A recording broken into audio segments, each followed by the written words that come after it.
자, 19과 이 시간 바로 믿음의 예산안에 대해서 공부를 해보도록 하겠습니다.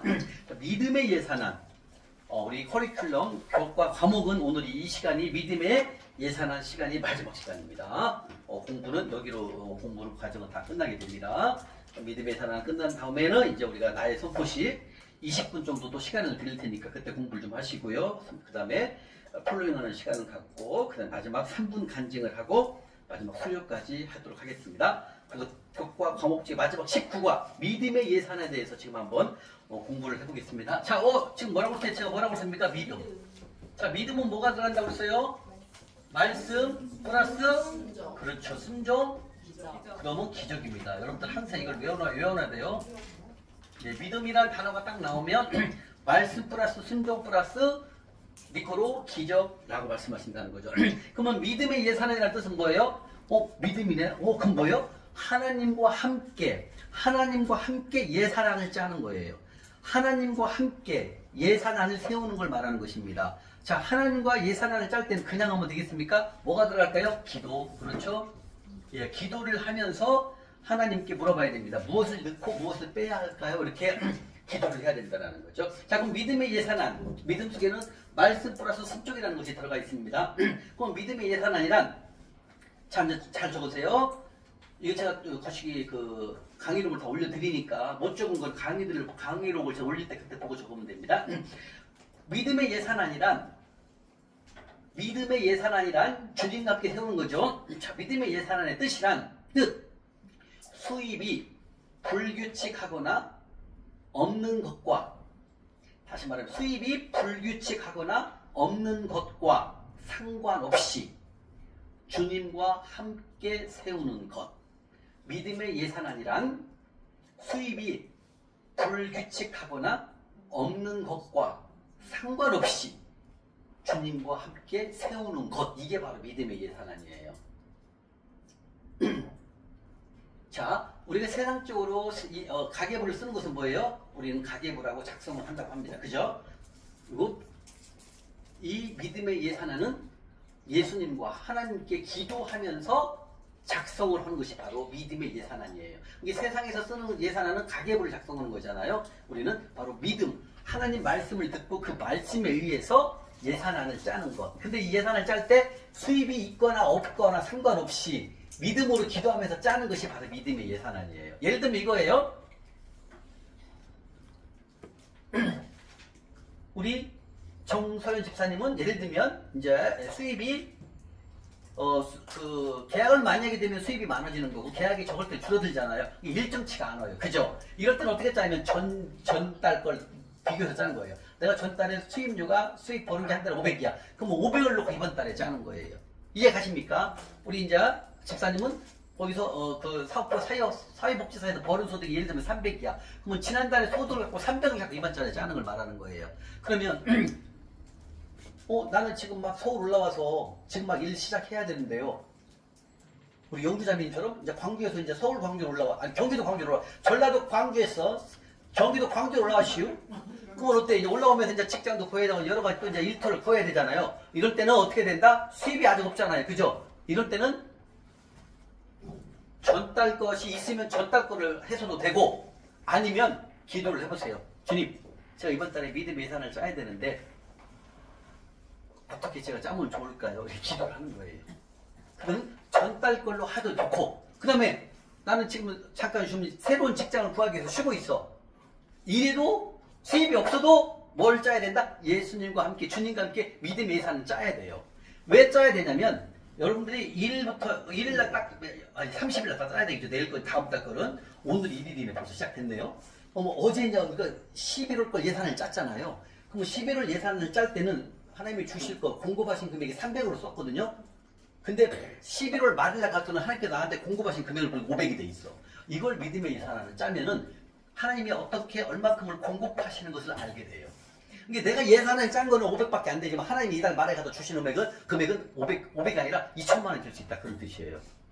그래서 이 믿음의 예산을 짜게 되면 하나님이 우리에게 재물을 공급하심을 경험할 수 있도록 표가 딱 나요. 이해가십니까? 이거는 수입이 있거나 없거나 누구나 짜야 된다는 거예요. 이해가십니까? 그러면은 이거죠.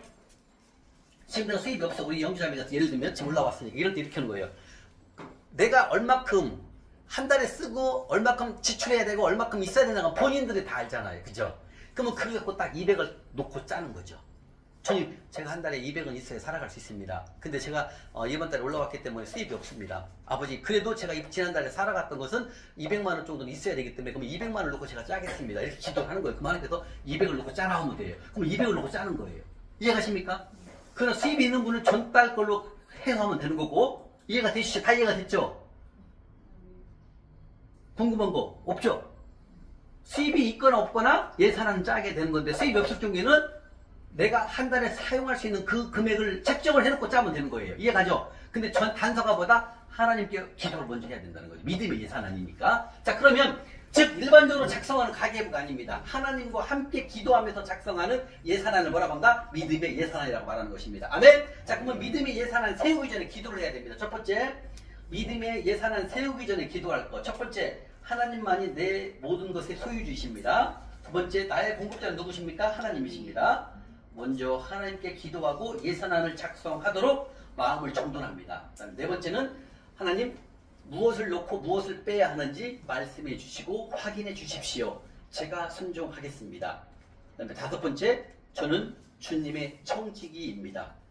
즉 주님이 맡긴 것을 잘 관리하겠습니다. 라고 기도를 하시는 거예요. 자, 제가 나눠준 유인물 중에서 믿음의 예산안 이거 하고 그 다음에 예산안 짜기 두 장을 빼세요. 이렇게 두 장을.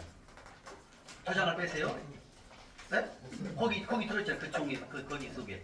그렇지 거기 속에서 뭘 넣긴 다 있지. 뒤에 있지. 다 있어요. 제가 나눠드린 거 빼시면 됩니다. 두 장을 빼세요.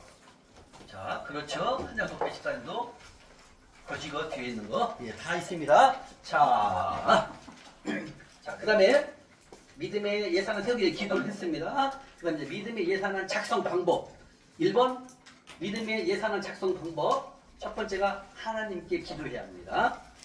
두 번째 예상 소득이 아닌 실제 소득 기준으로 믿음의 예산을 작성해야 됩니다. 자 여기서 예상 소득이 아니라는 뜻은 뭡니까? 정소연 집사님이 지난달에 100만 원밖에 못 벌었어. 예를 들면 근데 내가 한 달에 생활비 들어갈 것이랑 이것저것 따져보니까 300이야. 그럼 300을 놓고 짜는 게 맞는 거예요. 왜 지난달에 소득이 없었으니까. 그죠?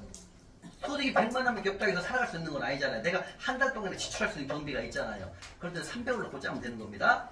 근데 집사님은 지난달에 300을 벌었는데 그 300이 지난달 벌 소득이 맞아. 그럼 이걸 놓고 짜는 거예요. 오케이?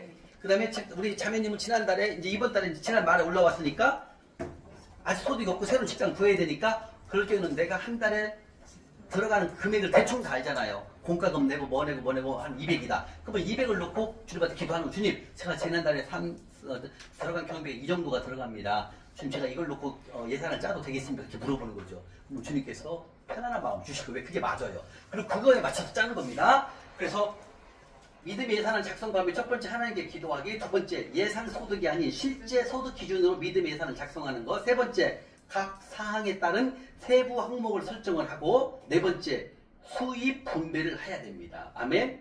자 그러면 이렇게 믿음의 예산을 세워 실천하게 되면 뭘 느끼게 되면 첫 번째 믿음의 예산안을 세워서 세운 것에 맞춰서 한 달 살아보잖아요. 첫 번째 하나님이 공급하심을 경험하게 됩니다.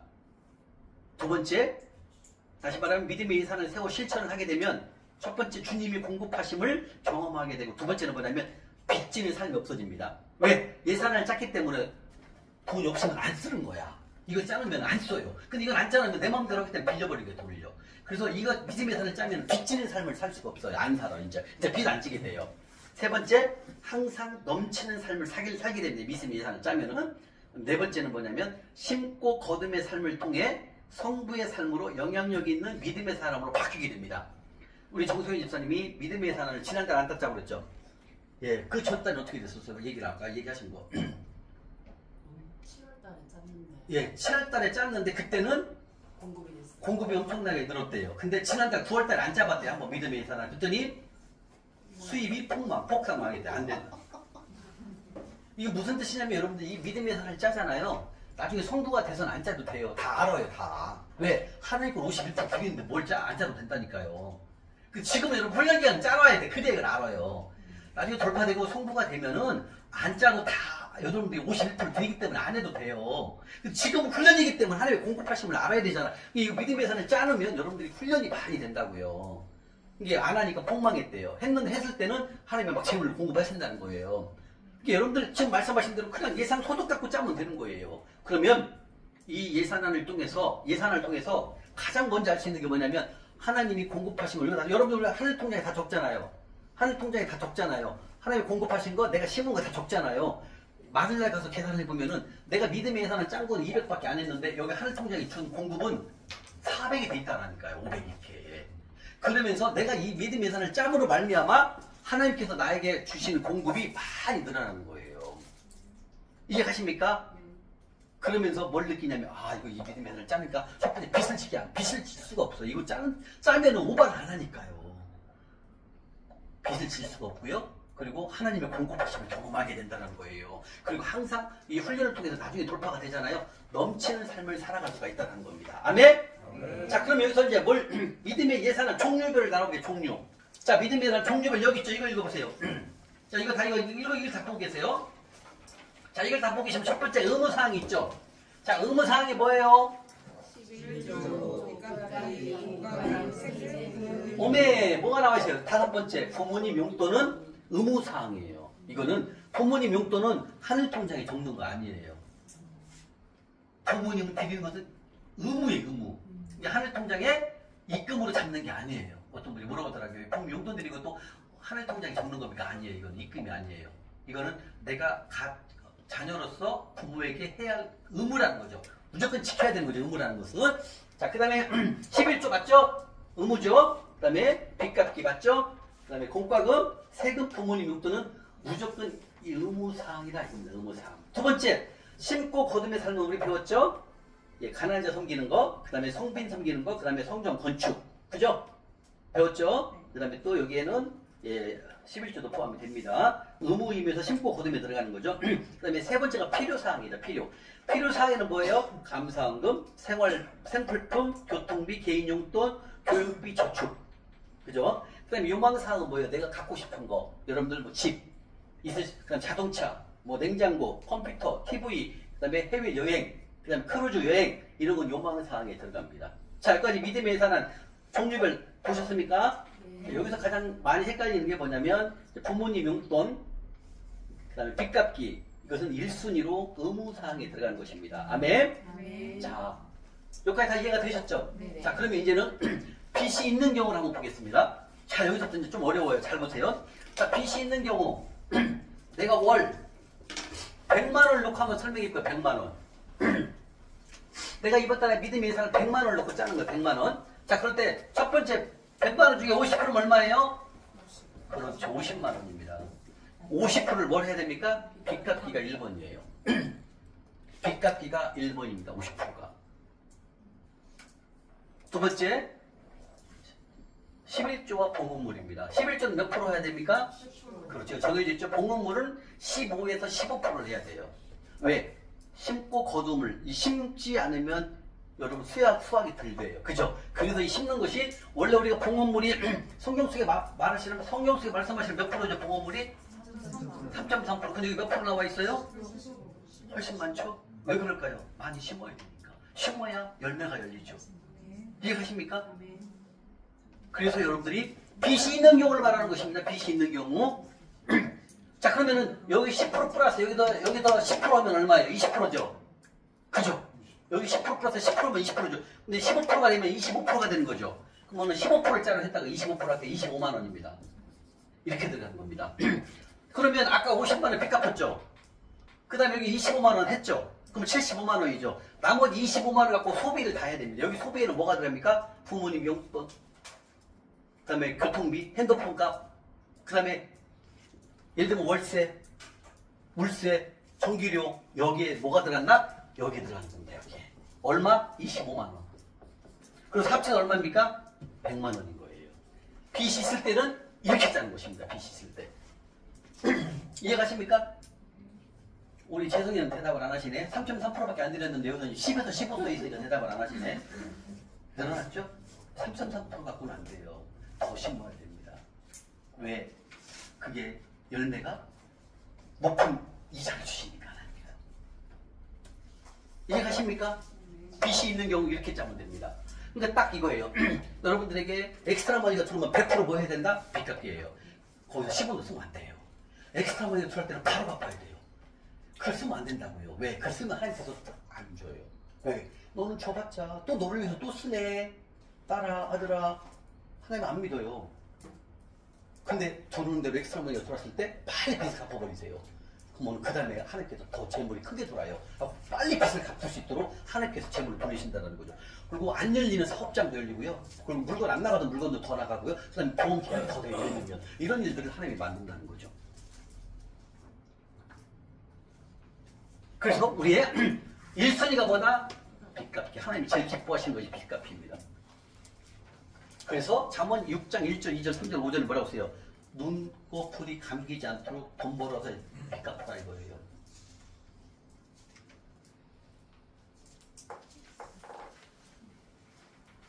이해가십니까? 얼마나 하나님께서 기뻐하는 일이면 내가 엑스트라 머니 보낼 테니까 따라 빚갚아라 이렇게 말씀하신다는 거예요. 1순위가 보다 우리 전체 재능강의 1순위가 전체 우리 재능강의의 뜻이 뭔지 아시죠? 빚갚기입니다. 한 주인입니다. 한 주인. 한 주인만 섬겨야 됩니다. 그게 하나님의 뜻입니다. 한 주인만 섬기기 위해서 하나님께서 뭘 보내겠다? 내가 엑스트라 머니 보낼 것이다. 따라 너는 빚 갚는 데 써라 이거예요. 그리고 속도의 삶을 청산하라 주님 말씀하신다. 그래서 빚이 있을 때는 몇 프로다? 50%. 이해가시죠? 이해가시죠? 자, 그러면 여기서 이제 프로테인을 나눠줄게요. 자, 여기서 봉헌물이 15%라고 합시다. 15%. 여기 10% 말고 15%를 했습니다. 그럼 100만원에 15%면 얼마예요? 15만원이죠. 자, 15만원이면 여기서 여러분 어떻게 짜야 되냐 알려드릴게요. 자, 여기서 이제 15%를 했습니다. 봉헌물이 15만원을 짰어요. 책정을 했어요. 자, 15% 중에서 1번 가난한 자 섬기는 거 여기에 70%를 쓰세요. 70%. 가난한 자 섬기는 거 70%. 왜? 성경에 가장 많이 나와 있으니까. 이해가십니까? 예, 두 번째. 예, 주의종 섬기기. 예, 주의종 섬기기를 예.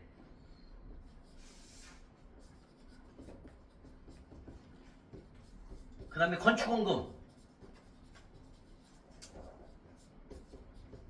15% 이렇게 해서 100%를 만들면 됩니다. 근데 저는 어떻게 했냐면 저는 이 가난한 자 섬기는 교회를 여기를 90% 했어요. 90%. 그리고 이것을 5% 했어요. 5%.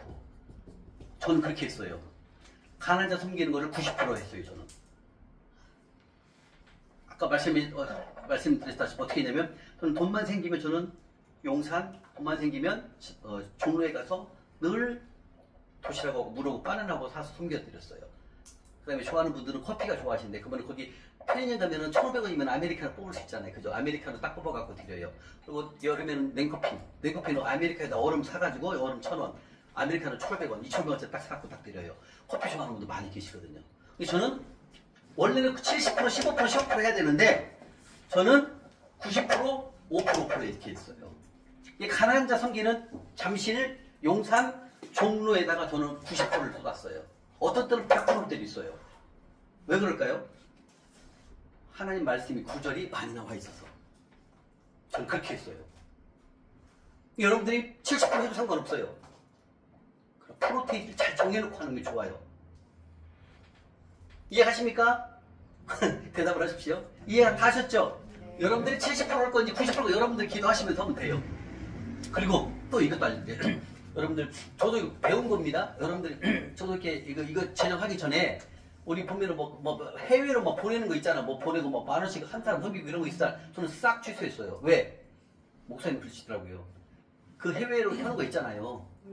그는 그 자금 돈이 온전히 가지 않는다는 거죠. 가다가 중간에 잘린다는 거죠. 그리고 모델로 나가야 되죠. TV 광고료 나가야 되죠. 현지로 나가는 것은 반절도 안 된대요. 금액이 딱 듣고 난 그거 다 없앴어요. 그리고 온전히 저는 종로, 용산, 잠실을 섬기는 걸로 결정을 했어요. 그리고 저는 이렇게 따로 나가는 거 다 없앴어요. 왜? 내 이웃 옆에 있는 잠실에 있는 그 노숙인 형제님도 못 섬기는데 해외까지 섬기고 있더라니까요, 내가. 그리고 그게 돈 사고가 난다는 거예요, 중간에. 얼마나 많은지 아시면 선교지에서 돈이 없어져요, 여러분들. 지금 그런 세상이 만문화가 돼갖고요. 제가 이제 이거 돌파를 하고 캐나다에 있는 선교사를 섬겼거든요. 캐나다하고 필리핀하고 그다음에 저기 한 4군데를 섬겼거든요. 근데 캐나다에 그러는 거예요. 선교사님이 캐나다로 한국에서 선교비가 온대요. 근데 중간에서 목사님이 선교사님이 받아갖고 나눠준대요. 필리핀 그 선교사에서 캐나다에서. 근데 중간에서 캐나다 받는 그분이 갖고 없어져 버린 거야. 갖고 잠들게 버린 거야. 그래갖고 선교비가 안 돌아갖고 힘들다고 그러더라고 선교사님. 그래서 내가 그 선교사님한테 그러면 뭐가 필요해요? 그랬더니 차가 필요하대요.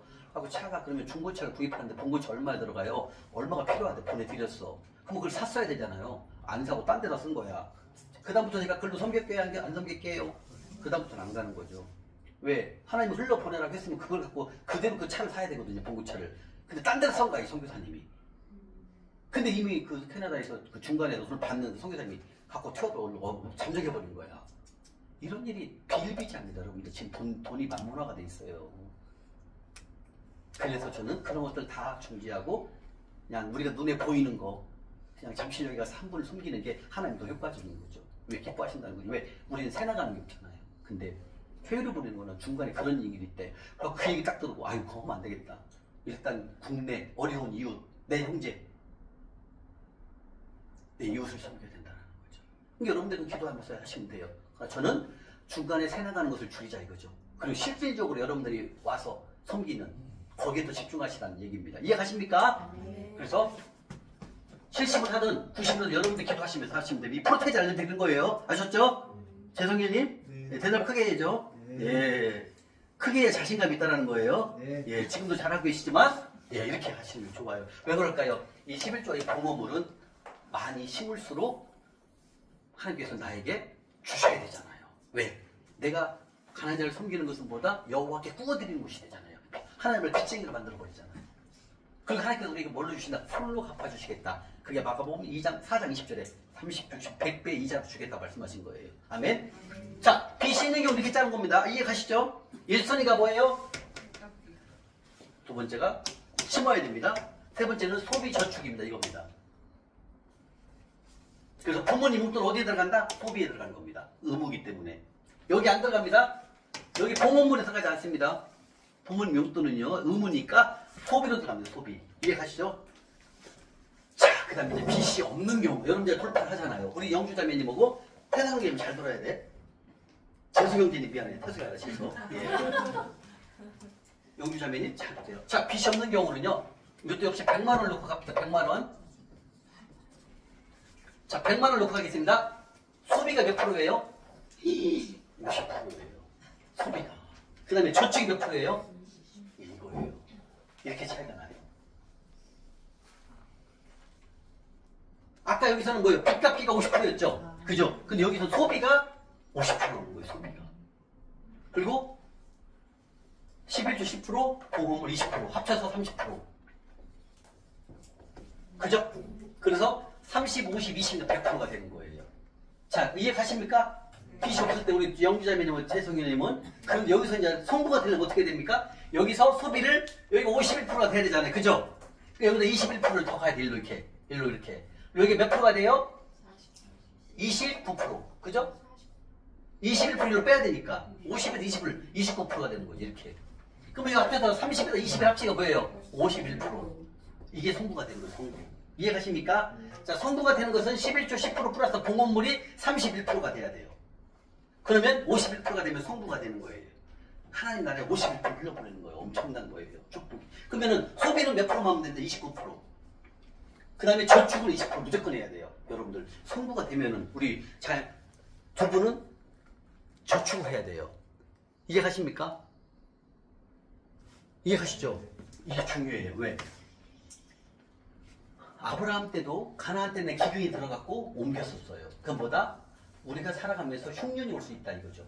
그때를 대비해서 우리는 뭐 해야 된다? 저축. 저축. 그래서 제가 우리 잠시 훈련하시는 분들에게는 이 저축할 수 있도록 조금씩 지금 저축을 해놨어요. 이해가십니까? 이거 해야 나야 돼요. 그리고 소비도 마음 놓고 할 수 있어요. 그리고 하나님 나라에 51%를 흘러보낼 수가 있다는 거죠. 이해가십니까? 이게 바로 빚이 없는 경우와 빚이 있는 경우와 달라요. 이해가 되십니까 여기? 네. 처음 듣는데요. 이런 표정이십니다. 자, 다시 한번 정리합니다. 빚이 없는 경우와 빚이 있는 경우가 엄청난 차이가 나는 거죠. 그죠? 예. 바로 여러분들이 빚을 다 갚으면 돌파가 되면 이제는 이쪽으로 오게 됩니다. 그럼 여기도 마찬가지입니다. 이 섬기는 것은 아까 이렇게 섬기면 됩니다. 가능한 섬기는 것이 10%, 주의종 15%, 건축원금 15% 드리면 됩니다. 자, 주의종 섬기는 것은 교회에 가면 목사님에게 여러분들이 봉투를 넣어서 봉투에다 넣어가지고 목사님을 섬기는 것도 다 하늘 통장에 입금하는 거예요.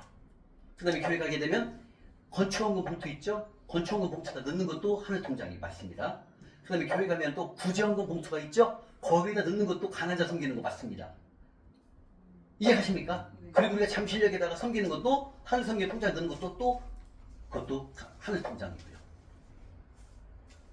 그 다음에 선교사님이 이렇게 선교지에서 선교하시다가 잠깐 쉬를 두르실 때 이렇게 선교사님에게 봉투에다가 이렇게 조금 용돈을 넣어서 드려도 그것도 다 보다 주의종 섬기는 거 2번에 포함되는 것입니다. 그 다음에 건축원금 봉투에다 넣는 것은 3번에 해당되는 것입니다. 그 비율은 7대 1.5, 1.5 이렇게 하면 됩니다. 아니면 저처럼 90%, 15% 해도 됩니다. 이해가 되십니까? 네. 그래서 우리는 가난한 자를 많이 섬겨서, 근데 우리가 가난한 자를 섬기는 것이 거기로 끝나는 게 아니죠. 이분을 전도를 해가지고 영혼을 구원할 수 있도록 우리가 함께 가는 겁니다. 음식을 드려서 나눔도 있지만 그 나눔 플러스 뭐가 있다? 예배를 통해서 그분이 영혼이 하나님 백성으로 우리가 만드는 두 가지 일의 사명을 같이 하는 거예요. 자, 믿음의 예산에 대해서 궁금한 점 물어보세요. 예, 집사님. 그러면 저기 아까 그 51%에서 51% 늘어났잖아요. 선포가 되면. 여기 네, 예. 그러면 11조는 10%고 보험물 41%. 그렇죠. 41%가 되는 거예요. 11조는 10% 다 똑같아요. 그러나 11조에 또 다른 11조 보험물은 늘어날 수가 있어. 왔다 갔다 할 수 있어요. 항상 11조는 10% 이상 드리면 안 됩니다. 정확하게 드리. 그럼 함께해서 10%만 하라겠어요. 그건 하나의 거니까. 그걸 내일에 줘야 되니까. 그래서 교회를 운영을 해야 되니까. 자, 그래서 이거 물어보는 경우가 있어. 간사님, 우리 교회는 재정이 넉넉한데 시골계에 있는 미자리 교회가 너무 힘들어요. 글로 11조를 보내면 안 돼요? 기도해보시면 가끔 보내라 할 때도 있어요. 근데 원칙은 내가 섬기는 교회에다 11조 드리는 게 원칙. 1번 원칙. 그 다음에 나는 그 미자리 교회를 섬기고 싶어요. 그때는 뭘로 하면 된다? 봉헌을 갖고 하면 되잖아. 봉헌을. 우리 집사님 지금 하고 있잖아. 권사님. 그죠? 그 교회를 섬기신다며요. 아들 교회. 그죠? 그게 뭐다 이거예요. 자, 또 궁금한 거. 비율을 90%. 집사님은 90%도 되죠. 아니죠. 이건 빼놓고 해야지. 이거는 빼놓고 해야지. 이거 빼놓고 이거 해야지. 그럼요. 예. 궁금한 것도 물어보세요. 집사님. 네, 권사님. 11조의 보험물에서 예. 세 가지 있잖아요. 예. 이제 간사님이 그 프로티지를 정해줬는데 예. 그냥 첫 번째로 올바르고 저는 2번, 3번 안 해도 돼요. 상관없어요. 저는 지금은 100% 다해요. 아, 가난한 자를 위해. 맞아요. 우리 자수형들 3.3%다 가난한 자를 보내줬어요. 괜찮아요. 똑같아요. 하나님의 제품. 하나님의 비율은 똑같아요. 30배, 100배는. 근데 어디가 하나님 기뻐하는지는 우리는 안다라는 거죠. 왜? 성경에 다 가난한 자를 가서 실제 네가 도와라 이거죠. 물 한 것을 섬겨라 이거죠. 또 궁금한 거. 예. 빨리 집안 물어봐요. 궁금한 거. 다 알아요? 오늘 들어보니까 네. 제가 실수한 게 실수한 게 뭐 있을까요? 예. 지난달에 예. 동생이 돈을 보내줬어요. 예. 근데 급한 공과금 밀린 거보다 컸다. 아, 돈 줬을 때? 그 실수한 거죠. 뭘 했어요? 빚갚기로. 빚갚기로 가야죠. 이걸 그러면 다른 걸 하는데 다른 걸 보내준다니까. 근데 이런 경우가 생긴다는 얘기가 내가 말했잖아. 엑스트라 비전 들어오면 뭐부터 해야 된다고요? 빚갚기로 가야 돼요. 공과금 급해서. 근데 급하니까 공과금이라니 카드값을 먼저 가도 이러면 탈락이에요. 그러면 하나님이 제물 안 옵니다. 한참 기다려야 됩니다. 회개해야 돼요. 주님이 분명히 빚갚게 하라고 주셨는데 제가 근데 이해가 돼. 집사님은 안 들었잖아. 지금 첫 듣잖아. 오늘 수료하잖아. 인자. 예, 그 실수했지만 오늘 강의 들었으니까 인자부터 시작해. 괜찮아. 그거는요. 근데 강의 듣고도 안 하면 그건 실수하는 거예요. 강의 들었으면 강의대로 해야 되는 거예요. 그래서 이번 달에 응. 까지 들어오는 저기 통장 있잖아요. 네. 그거를 통장에다 기입하는데 네. 진짜 조금밖에 안 들어갔어요. 당연하죠. 네. 진짜 조금밖에 안 들어갔어요. 공급이 네. 네, 권사님. 보험을 넣는데 계속 한 15년 넣는데 30년에서 만기가 돼서 그것도 엑스트라 머니인가요? 아니, 그건 엑스트라 머니예요. 집사님이, 권사님이 노력해서 부은 거니까. 그럼 그것도 빚갚기로 당연하지, 바로 가야죠. 무조건 가야죠. 빨리 가야죠. 그게 다른 것이 온다니까요. 약순이가 무조건 빚이에요, 여러분들. 이건 뭐냐면, 한 주인밖에, 하나님은 나만 섬기라는 거예요.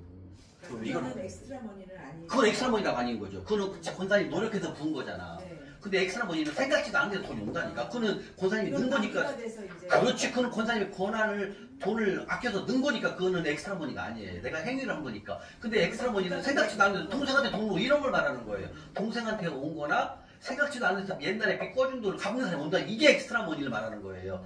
내가 생각하지 않고 기대하지 않았는데 오는 거. 이걸 엑스트라 머니라고 하는 거예요. 근데 권사님이 부어갖고 30년 만기에서 찾은 거잖아요. 이거는 빨리 하는 거 드려야죠. 잊어먹고 있었는데 30년 만기. 오메. 아니 그 30년 동안 그 기억을 못 하던데 네. 요번에 다 만기가 돼서 근데 그게 어디서 빠져나가는 거예요, 돈이, 권사님? 제 통장에서 근데도 몰랐어요. 30년 된지를 몰랐다. 이거 저 늦게 넣었는데. 15년 넣었으니까 15년 넣으면 모르지. 세월이 지났- 근데 그거는 그러면 빚갚기로 100%다 글로 가야 그럼요. 또 용돈은 안 돼요. 용돈은 소비로 들어가는 소비. 그러니까. 저 부모님 용돈 한 번도 안 드렸는데 의무라고 하셔가지고. 아, 의무지만 지금 빚 갚을 때 좀 덜 드려도 괜찮아. 우리 자매님 빚이 없잖아. 네. 드려도 괜찮죠. 조금 드려도 되고. 예. 안 드리면 안 돼요. 안 드려도 괜찮아요. 부모님이 생활력 있으면 안 드려도 돼요. 부모님이 연금을 많이 받으시거나 이런 상태면 안 드려도 돼요. 그러나 아니면 좀 용돈 당연히 드려야죠. 그죠? 섬겨야 되니까.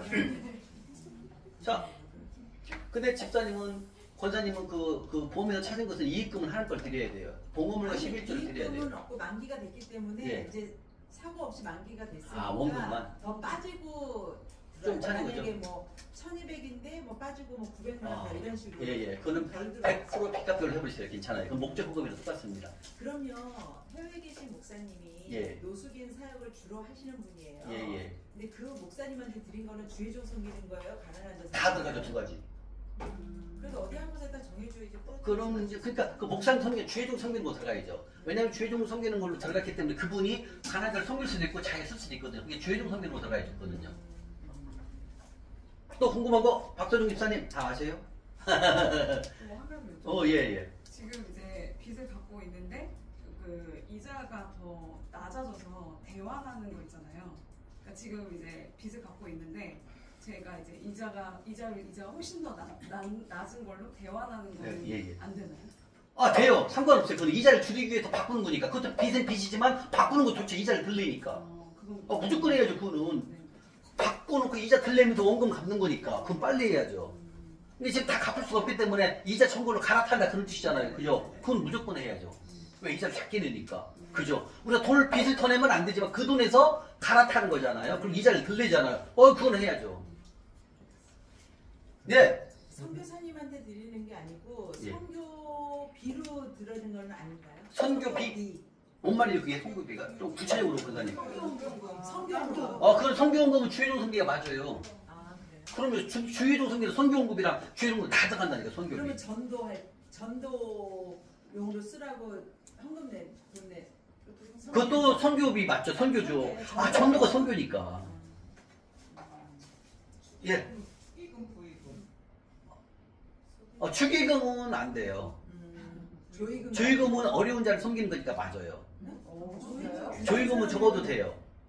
근데 부자인데. 조의금이요? 그게 이제 그 상황을 잘 우리가 판단할 수가 있거든요. 이제 저는 이제 조의금 같은 거는 적었어요. 이번에 주일날 며칠 전 주일날 그 용산역 섬기는 간사님이 어머님이 돌아가셨어요. 주일날 부부가 왔더라고요. 그래서 저는 그분에 20만 원 섬겼거든요. 근데 그분이 어렵거든요. 왜냐면 간사지만 돌파가 안 돼요. 못해 돌파를 하는 방법을 몰라요. 그래서 용산역을 같이 옛날에 섬겼었거든요. 그래서 저는 20만 원을 했어요. 이건 뭐예요? 간사 섬긴 거랑 똑같은 거예요. 간사님을 섬긴 거니까. 이거는 줬는 거예요. 플러스. 이제 같은 조의금이라도 네. 교회에 이제 아는 분의 뭐 부모님 돌아가셨다든가 해서 예. 우리가 가잖아요. 예. 그런 조의금은 어떤가요? 예, 이제 상황에 따라 그분이 어려우면 가난한 자를 섬기는 거랑 마찬가지고 그건 적어도 돼요. 근데 부자면은 안 돼요. 부자면 본인이 스스로 할 수 있는 거라고 생각될 때는 안 적어도 돼요. 근데 우리가 그 목적을 잘하네. 그 목적이 어렵다고 생각하는 그 조이금이 그는 하나님 주는 게 맞고 여유가 있는 분이면 우리가 다 알잖아 상황을. 그거 좀 산다 여유 있게. 그거는 안 적어도 되지만 그 사람이 어렵다는 걸 여러분들이 다 알잖아 상황을. 그럼 그럴 때는 당연히 적는 거지. 가는 거 숨기는 거다. 내 이유를 숨기는 거니까. 조이금을 적어도 됩니다. 네, 재승기님. 성긴 성기기 있잖아요. 예예예. 성긴 섬기기. 한번 들어보세요. 주면 하나님이 30배, 60배, 100배도 줘요. 네네. 아, 제가 나왔잖아요. 주의종 성기 배웠잖아요. 주의종 성기는 목사님에게 봉투를 넣어서 목사님도 삼계탕이랑 사서 드세요. 봉투를 넣어서 그게 다 주의종 성기는 거예요. 근데 30배, 60배. 당연하죠. 그게 좋은 땅이니까. 가나다 성격과 똑같은 거예요. 자, 또 궁금한 거 물어보세요. 우리 정진 목사님 없어요? 다 이해가 되셨어요? 네. 조이금 추이금 잘 이해가 안 돼요. 아, 그게 추계금 조이금 중에서도 여러분들이 판단할 수 있잖아. 이분은 여유가 있는 분이야. 자, 며칠 전에 이런 경우 있었어요. 제가 아는 선배가 어머님이 돌아가셨어요. 근데 그분이 좀 잘 살아. 이건 내가 안 죽었죠. 근데 이번에 간사님은 좀 어렵거든. 그러니까 너 간사님이고. 그래서 이거는 한 통장에 적은 거예요. 그걸 내가 판단할 수 있잖아요, 그럼 여러분들이. 축의금도 그런가요? 맞죠. 추기금도 그렇죠. 축의금도 좀 예. 가난한 사람한테는 적어야 돼. 적고, 그러나 그건 안 좀 적고. 여유가 있으면 안 죽어도 되죠. 아니 예명이 아니라 권사님이 기도해보면 알지. 하나님의 마음을 주신다니까. 주님 이거 적을까요? 그럼 막 하나님께서 적어라 부담 알려준다니까. 안 줄 때는. 예? 그거는 적지 마야지. 저는 그랬어요. 그 선배는 좀 잘 살거든요. 애매할 때, 애매할 때. 애매할 때는 기도를 해봐야죠. 저를 기도. 자, 또 궁금한 거. 예. 저 권사님 나왔네. 예? 주간보센터, 어르신 주간보센터 이런데 떡 사가지고 이렇게 섬기고 그건 있는 기죠. 거기에요? 주간 선교센 주간. 주간보호센터, 노인대학. 아, 그건 그거 맞는 거죠. 이건 100톤짜리죠, 그거는. 그게 가난 자예요. 고아와 객과 과부잖아요. 고아와 노아와 과부 다 들어가는 거죠. 교회 공동체, 섬기는 공동체 이렇게. 아, 그건 당연히 들어가죠. 섬긴 거니까. 그건 목적이 섬김이잖아요. 그건 쓰는 거예요. 무조건 다 100%짜리예요. 여러분들 판단할 수 이거 섬기는 거냐, 나를 위해서 쓰는 건지, 진짜 우리 형제 자매를 위해서 쓰는 건지 다 알잖아. 본인은 마음 알잖아. 그건 적는 거죠. 섬김이니까. 가난한 친척이 있으면 아, 100% 적어야죠. 가난한 친척. 나와 있잖아요. 야곱보다 배웠잖아요. 내 형제도 돕지도 못하면서 네가 뭐 남 돕는 내 형제부터 먼저 도와야 돼요. 어려운 동생, 형제 무조건 도와야죠. 그게 가난한 데 섬기면 들어가요. 당연한 거죠. 우리는 노숙인 형제만 섬기는 게 들어가. 그게 아니에요. 내 형제가 어려우면 돕는 게 다 그게 이거예요. 또, 예. 아니 그 교회에서 더워. 잠깐 입을 열어봐요. 교회에서 그런 공동체들이 많은데 그 공동체를 섬기 그 들어가는 거죠. 맞아요. 이건 가난한 자를 섬기는 들어가는 거예요. 들어가는 거예요. 거. 예, 예.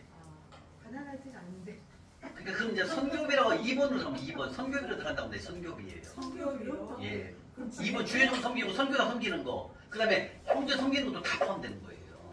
그게 주의 좋은 섬기기 들어간다고. 주의종 섬기는 거와 그 다음에 섬김이 들어가요. 섬김. 그러니까 그 목적이 달라요. 목적이 이게 섬기는 거냐? 예를 들면 이거예요. 집사님이 친구고 밥 먹으면 친구를 불러서 친구하고 비즈니스 얘기를 통해서 밥 먹고 커피 산 거 이건 들어가면 안 돼요. 돼요. 안 되지. 이건 안 돼. 근데 교회 성도님하고 대화를 하면서 전도 목적으로 또 신앙이 좀 다운됐어. 그걸 좀 유래해 주려고 식사 드리고 커피 드리고 이건 들어간다 이거지. 그 목적이 뭐냐 여러분들 다 알잖아. 이게 하나님의 일을 위한 거면 적는 거고 내 비즈니스를 위한 걸 적으면 안 되지. 근데 우리 권사님은 하나님이 사랑하는 마음으로 노인 복지에게 그 떡을 보내고 이거 무조건 들어가는 게 하나님이 기뻐하는 일이죠. 고아와 객과 과부가 아니고 단순히 가난하다고 해서 도와주는 것도 성천천. 당연히 들어가는 거지.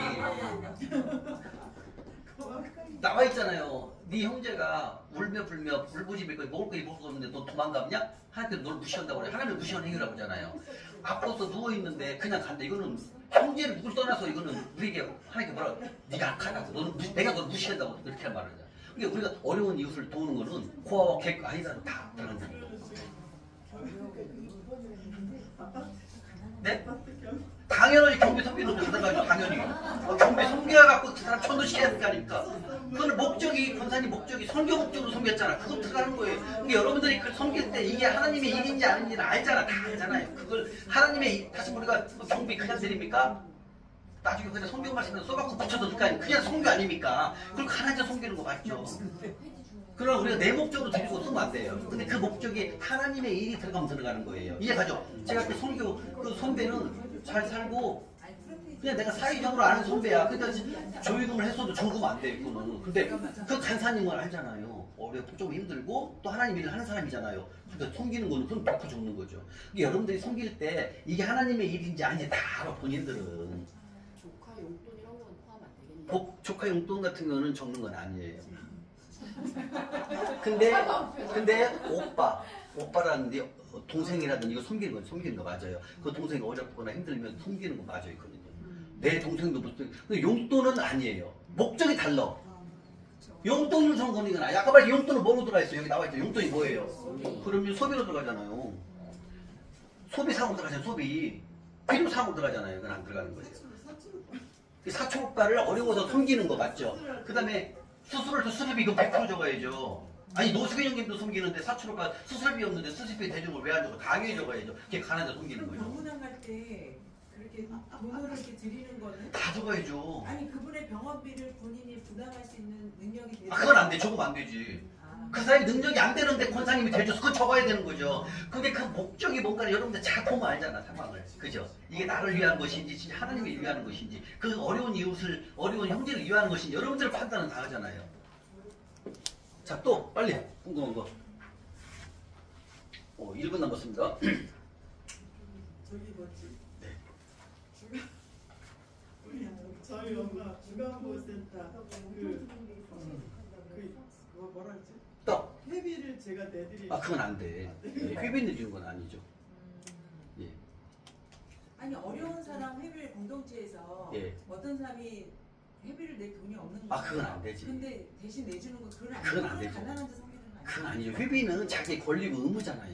그건 섬기는 게 아니지. 자기가 게을리해서 못 내는 건데 그걸 내주는 건 아니죠. 가난해서 못 냈어요. 가난해서 못 내도 그건 돈 벌어서 내야죠. 그거는 아니야.